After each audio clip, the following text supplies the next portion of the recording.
Good morning, world. If this video cuts off, you can watch the rest of it on YouTube, LaShonda Sharif Letters. Now, I want to talk to you real quick about a method that I used when I was in my toxic relationship. Now, some signs that you're in a toxic relationship, I'm just going to read off real quick.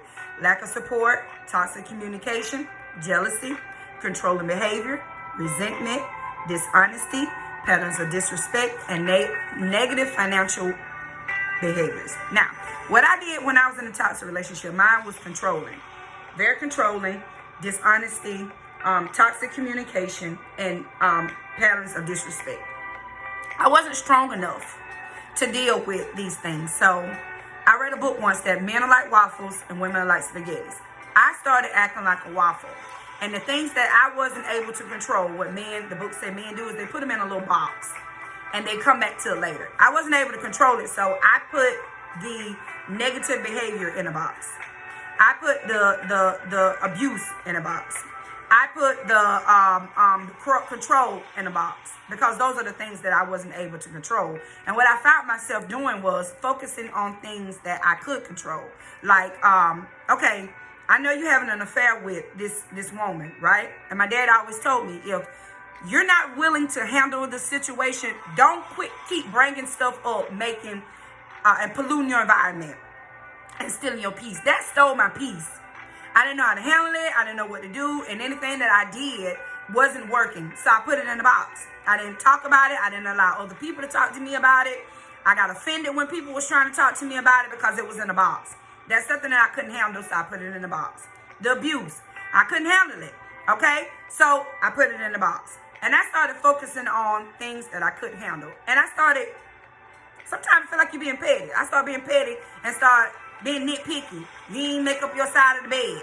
Or you left this on the table. Or you left hair in the sink. Because those were things that I felt like I could control. Can I get a witness?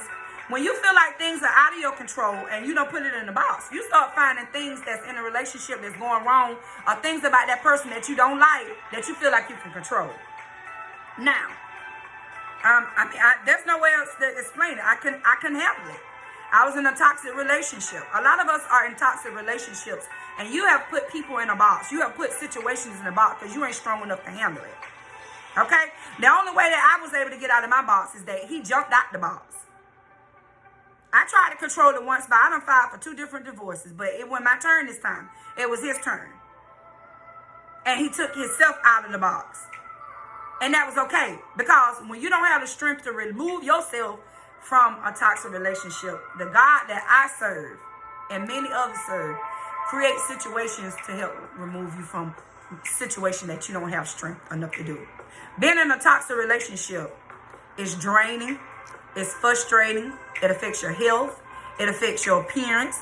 It just affects you all around. It makes you this shell of a person that you don't even realize that you've been molded and shaped into this person until after the person leave. And all these people coming from that know you, telling you how much you changed when you was in the toxic relationship. Never knew the signs. Never thought that control to me, never felt like control to me. It always felt like love.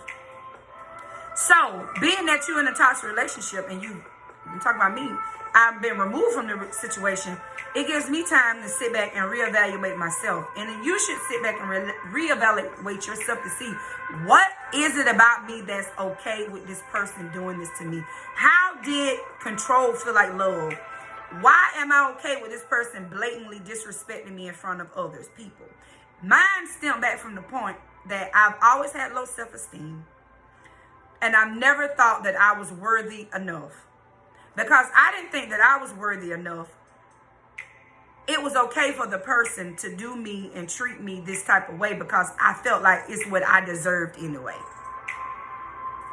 A lot of times things that happen to us when we are young, when we're little kids, it affects the core of who you are today.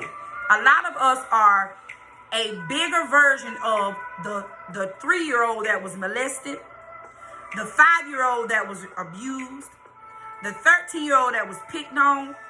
We're still those people, but we're just wrapped in adult flesh.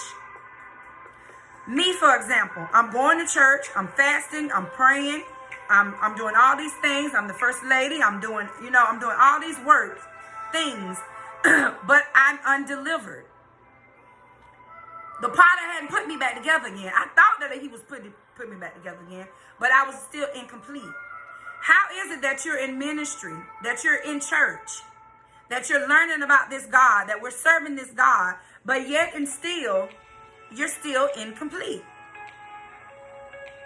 I had to ask myself that. Why is it that you keep going to church, you keep doing all of this, you keep crying, you keep doing exaltation, you keep praying, but there's nothing changing? You're still empty inside. And I had to come to realization that I needed to be delivered from sexual immoralities, perversions,